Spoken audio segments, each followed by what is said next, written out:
ओम शांति। 8 अक्टूबर 2024। बाबा के महावाक्य। मीठे बच्चे, बुद्धि को रिफाइन बनाना है तो एक बाप की याद में रहो। याद से ही आत्मा स्वच्छ बनती जाएगी। प्रश्न। वर्तमान समय मनुष्य अपना टाइम व मनी वेस्ट कैसे कर रहे हैं? उत्तर। जब कोई शरीर छोड़ता है तो उनके पीछे कितना पैसा आदि खर्च करते रहते हैं।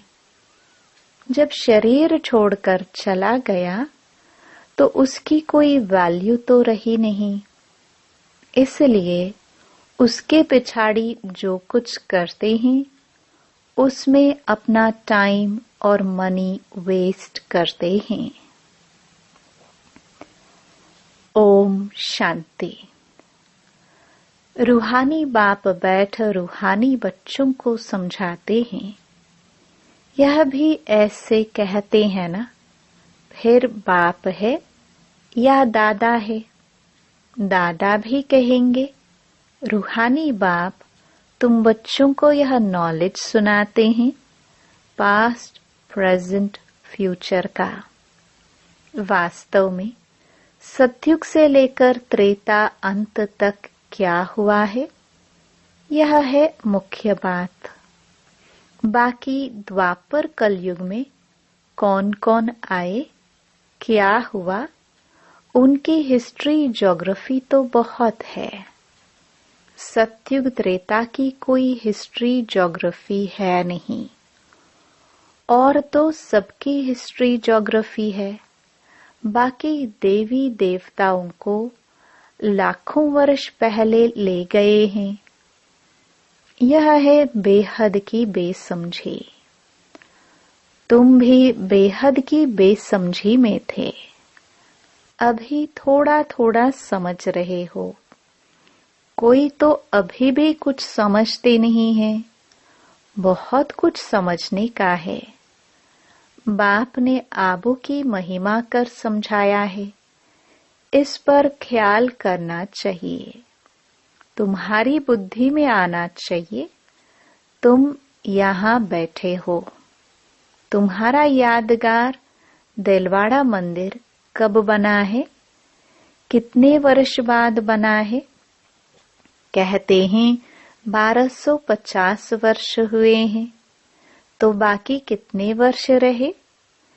3750 वर्ष रहे। तो उन्होंने भी अभी का यादगार और वैकुंठ का यादगार बनाया है।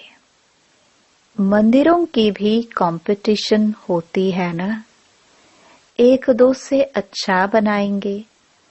अभी तो पैसा ही कहाँ है जो बनावे? पैसा तो बहुत था, तो सोमनाथ का मंदिर कितना बड़ा बनाया है, अभी तो बना ना सके। भल आगरे आदि में बनाते रहते हैं, परंतु वह सब है फालतू। मनुष्य तो अंधियारे में है ना, जब तक बनावे तब तक विनाश भी आ जाएगा। यह बातें कोई भी नहीं जानते हैं, तोड़ते और बनाते रहते हैं। पैसे मुफ्त में आते रहते हैं, सब वेस्ट होता रहता है। Waste of time, waste of money, waste of energy. कोई मरता है तो कितना टाइम गवाते हैं, हम कुछ भी नहीं करते। आत्मा तो चली गई, बाकी खाल क्या काम की? सर्प खाल छोड़ देता है, उनकी कोई वैल्यू है क्या? कुछ भी नहीं। भक्ति मार्ग में खाल की वैल्यू है। जड़ चित्र की कितनी पूजा करते हैं, परंतु यह कब आए, कैसे आए, कुछ भी पता नहीं है। इनको कहा जाता है भूत पूजा। 5 तत्वों की पूजा करते हैं। समझो यह लक्ष्मी नारायण स्वर्ग में राज्य करते थे। अच्छा, 150 वर्ष आयु पूरी हुई, शरीर छोड़ दिया, बस शरीर तो कोई काम का ना रहा। उनकी वहां क्या वैल्यू होगी? आत्मा चली गई, शरीर चंडाल के हाथ दे दिया। वह रस्म रिवाज अनुसार जला देंगे। ऐसे नहीं उनकी मिट्टी लेकर उड़ाएंगे नाम करने के लिए। कुछ भी नहीं। यहाँ तो कितना करते हैं, ब्राह्मण खिलाते हैं, यह करते हैं, वहां यह कुछ होता नहीं। खाल तो कोई काम की नहीं रही। खाल को जला देते हैं, बाकी चित्र रहते हैं, सो भी एक्यूरेट चित्र मिल ना सके। यह आदि देव की पत्थर की मूर्ति एक्यूरेट थोड़े ही है। पूजा जब शुरू की है तब के पत्थर की है। असुल जो था वह तो जलकर खत्म हो गया ना। फिर भक्ति मार्ग में यह निकला है। इन बातों पर भी सोच तो चलता है ना। आबू की महिमा को अच्छी रीति सिद्ध करना है। तुम भी यहाँ बैठे हो। यहाँ ही बाप सारे विश्व को नरक से स्वर्ग बना रहे हैं। तो यही सबसे ऊंचते ऊंच तीर्थ ठहरा। अभी इतनी भावना नहीं है। सिर्फ एक शिव में भावना है। कहाँ भी जाओ शिव का मंदिर जरूर होगा। अमरनाथ में भी शिव का ही है। कहते हैं शंकर ने पार्वती को कथा सुनाई। वहां तो कथा की बात ही नहीं। मनुष्यों को कुछ भी समझ नहीं है। अभी तुमको समझ आई है, आगे पता था क्या?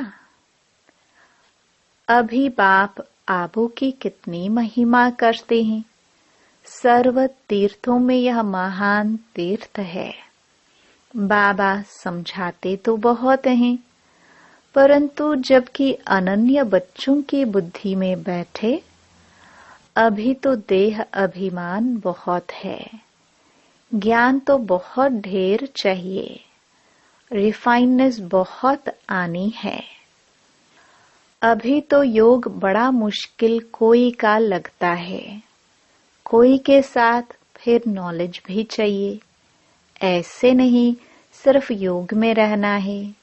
योग में नॉलेज जरूर चाहिए।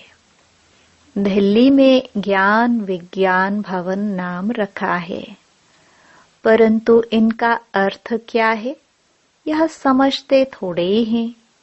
ज्ञान विज्ञान तो सेकंड का है। शांति धाम सुख धाम, परंतु मनुष्यों में जरा भी बुद्धि नहीं है। अर्थ थोड़े समझते हैं। चिन्मयानंद आदि कितने बड़े बड़े सन्यासी आदि हैं। गीता सुनाते हैं। कितने उन्हों के ढेर फॉलोवर्स हैं।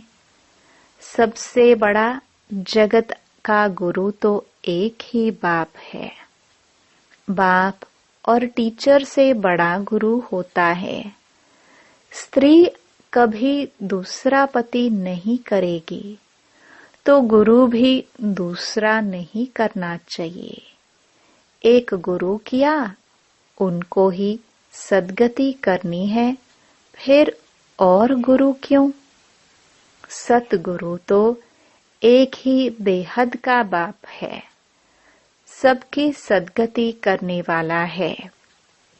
परंतु इन बातों को बहुत है जो बिल्कुल समझते नहीं। बाप ने समझाया है यह राजधानी स्थापन हो रही है, तो नंबरवार होंगे ना। कोई तो रिंचक भी समझ नहीं सकते। ड्रामा में पाठ ऐसा है। टीचर तो समझ सकते हैं, जिस शरीर द्वारा समझाते हैं उनको भी तो मालूम पड़ता होगा। यह तो गुड़ जाने, गुड़ की गोथरी जाने। गुड़ शिव बाबा को कहा जाता है। वह सबकी अवस्था को जानते हैं। हर एक की पढ़ाई से समझ सकते हैं कौन कैसे पढ़ते हैं, कितनी सर्विस करते हैं, कितना बाबा की सर्विस में जीवन सफल करते हैं। ऐसे नहीं, इस ब्रह्मा ने घर बार छोड़ा है इसलिए लक्ष्मी नारायण बनते हैं। मेहनत करते हैं ना।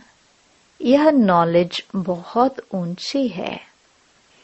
कोई अगर बाप की अवज्ञा करते हैं तो एकदम पत्थर बन पड़ते हैं। बाबा ने समझाया था, यह इंद्र सभा है। शिव बाबा ज्ञान वर्षा करते हैं। उनकी अवज्ञा की तो शास्त्रों में लिखा हुआ है, पत्थर बुद्धि हो गए। इसलिए बाबा सबको लिखते रहते हैं। साथ में संभाल से कोई को ले आओ। ऐसे नहीं विकारी अपवित्र यहाँ आकर बैठे, नहीं तो फिर ले आने वाली ब्राह्मणी पर दोष पड़ जाता है। ऐसे कोई को ले नहीं आना है। बड़ी रिस्पॉन्सिबिलिटी है। बहुत ऊंच ते ऊंच बाप है। तुमको विश्व की बादशाही देते हैं तो उनका कितना रिगार्ड रखना चाहिए। बहुतों को मित्र संबंधी आदि याद पड़ते हैं, बाप की याद है नहीं। अंदर ही गुटखा खाते रहते हैं। बाप समझाते हैं, यह है आसुरी दुनिया, अभी दैवी दुनिया बनती है। हमारी एम ऑब्जेक्ट यह है, यह लक्ष्मी नारायण बनना है। जो भी चित्र हैं सबकी बायोग्राफी को तुम जानते हो। मनुष्यों को समझाने के लिए कितनी मेहनत की जाती है, तुम भी समझते होंगे। यह कुछ अच्छा बुद्धिमान है, यह तो कुछ नहीं समझते हैं। तुम बच्चों में जिसने जितना ज्ञान उठाया है उस अनुसार ही सर्विस कर रहे हैं। मुख्य बात है ही गीता के भगवान की। सूर्यवंशी देवी देवताओं का यह एक ही शास्त्र है, अलग अलग नहीं है। ब्राह्मणों का भी अलग नहीं है। यह बड़ी समझने की बातें हैं। इस ज्ञान मार्ग में भी चलते चलते अगर विकार में गिर पड़े तो ज्ञान बह जाएगा। बहुत अच्छे अच्छे जाकर विकारी बने तो पत्थर बुद्धि हो गए। इसमें बड़ी समझ चाहिए। बाप जो समझाते हैं उनको उगारना चाहिए। यहाँ तो तुमको बहुत सहज है। कोई लौकिक कार्य व्यवहार हंगामा आदि नहीं। बाहर में रहने से धंधे आदि की कितनी चिंता रहती है। माया खूब तूफान में लाती है। यह तो एकांत लगी पड़ी है। बाप तो फिर भी बच्चों को पुरुषार्थ कराते रहते हैं। यह बाबा भी पुरुषार्थी है। पुरुषार्थ कराने वाला तो बाप है। इसमें विचार सागर मंथन करना पड़ता है।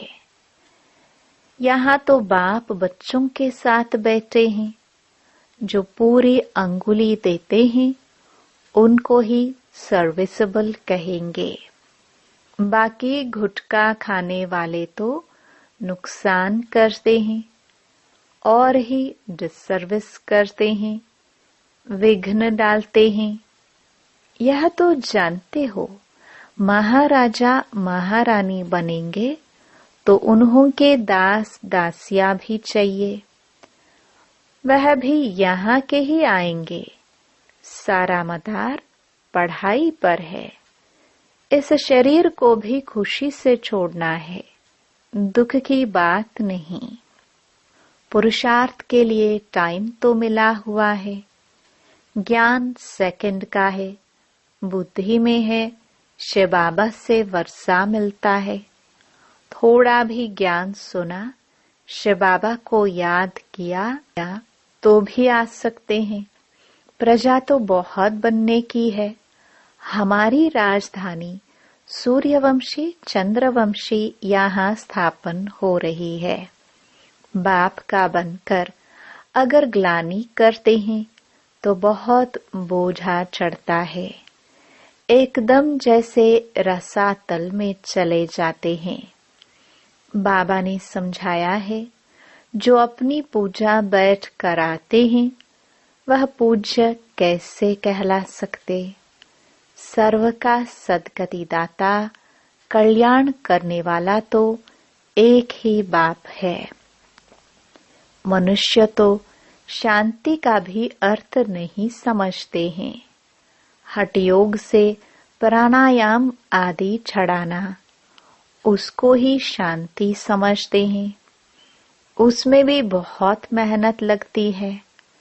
कोई की ब्रेन खराब हो जाती है, प्राप्ति कुछ भी नहीं। वह तो अल्पकाल की शांति। जैसे सुख को अल्पकाल कागविष्टा समान कहते हैं, वैसे वह शांति भी कागविष्टा के समान है। वह है ही अल्पकाल के लिए। बाप तो 21 जन्मों के लिए तुमको सुख शांति दोनों देते हैं। कोई तो शांति धाम में पिछाड़ी तक रहते होंगे। जिनका पाठ है वह इतना सुख थोड़ी देख सकेंगे। वहां भी नंबरवार मर्तबे तो होंगे ना। भल दास दासिया होंगे, परंतु अंदर थोड़े घुस सकेंगे। श्री कृष्ण को भी देख ना सके। सबके अलग अलग महल होंगे ना। कोई टाइम होगा देखने का। जैसे देखो, पोप आता है तो उनका दर्शन करने के लिए कितने लोग जाते हैं। ऐसे बहुत निकलेंगे जिनका बहुत प्रभाव होगा। लाखों मनुष्य जाएंगे दर्शन करने के लिए। यहाँ शिव बाबा का दर्शन कैसे होगा, यह तो समझने की बात है। अब दुनिया को कैसे पता पड़े कि यह सबसे ऊंच तीर्थ है। दिलवाड़ा जैसा मंदिर शायद आसपास और भी हो, वह भी जाकर देखना चाहिए कैसे बना हुआ है। उनको ज्ञान देने की भी दरकार नहीं। वह फिर तुमको ज्ञान देने लग जाएंगे। राय देते हैं ना, यह करना चाहिए, यह करना चाहिए। यह तो जानते नहीं कि इनको पढ़ाने वाला कौन है। एक एक को समझाने में मेहनत लगती है। उन पर कहानियां भी हैं। कहते थे शेर आया, शेर आया। तुम भी कहते हो मौत आया कि आया। तो वह विश्वास नहीं करते हैं। समझते हैं अभी तो 40,000 वर्ष पड़े हैं, मौत कहाँ से आएगा। परंतु मौत आना तो जरूर है। सबको ले जाएंगे। वहां कोई भी किचड़ा होता नहीं। यहाँ की गौ और वहां की गौ में भी कितना फर्क है। श्री कृष्ण थोड़े गौए चराता था। उन्हों के पास तो दूध हेलीकॉप्टर में आता होगा। यह कीचड़ पट्टी दूर रहती होगी। सामने घर में थोड़े कीचड़ा रहेगा। वहां तो अपरम अपार सुख है, जिसके लिए पूरा पुरुषार्थ करना है। कितने अच्छे अच्छे बच्चे सेंटर से आते हैं। बाबा देखकर कितना खुश होते हैं। नंबरवार पुरुषार्थ अनुसार फूल निकलते हैं। फूल जो हैं वह अपने को भी फूल समझते हैं।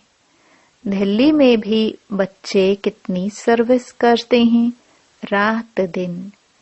ज्ञान भी कितना ऊंचा है। आगे तो कुछ नहीं जानते थे, अब कितनी मेहनत करनी पड़ती है। बाबा के पास तो सब समाचार आते हैं। कोई का सुनाते हैं, कोई का नहीं सुनाते हैं, क्योंकि ट्रेटर भी बहुत होते हैं। बहुत फर्स्ट क्लास भी ट्रेटर्स बन पड़ते हैं, थर्ड क्लास भी ट्रेटर हैं। थोड़ा ज्ञान मिला तो समझते हैं हम शिव बाबा के भी बाबा बन गए। पहचान तो है नहीं कि कौन नॉलेज देते हैं। अच्छा, मीठे मीठे सिखिलदे बच्चों प्रति माता पिता बाप दादा का याद प्यार और गुड मॉर्निंग। रूहानी बाप की रूहानी बच्चों को नमस्ते। धारणा के लिए मुख्य सार। पहला, विश्व की बादशाही देने वाले बाप का बहुत बहुत रिगार्ड रखना है। बाप की सर्विस में अपनी जीवन सफल करनी है। पढ़ाई पर पूरा पूरा ध्यान देना है। दूसरा, बाप से जो ज्ञान मिलता है उस पर विचार सागर मंथन करना है। कभी भी विघ्न रूप नहीं बनना है। डिसर्विस नहीं करनी है। अहंकार में नहीं आना है। वरदान। चारों ही सब्जेक्ट में बाप के दिल पसंद मार्क्स लेने वाले दिल तख्त नशीन भव। जो बच्चे चारों ही सब्जेक्ट में अच्छे मार्क्स लेते हैं, आदि से अंत तक अच्छे नंबर से पास होते हैं, उन्हें ही पास विद ऑनर कहा जाता है।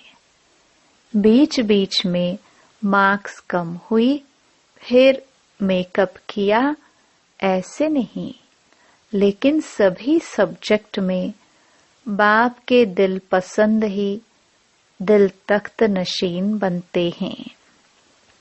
साथ साथ ब्राह्मण संसार में सर्व के प्यारे, सर्व के सहयोगी, सर्व का संपन्न प्राप्त करने वाले दिल तख्त नशीन स्वराज्य तख्त नशीन बनते हैं। स्लोगन। दिलरुबा वह है जिसके दिल में सदा यही अनहद गीत बजता रहे कि मैं बाप की, बाप मेरा। ओम शांति।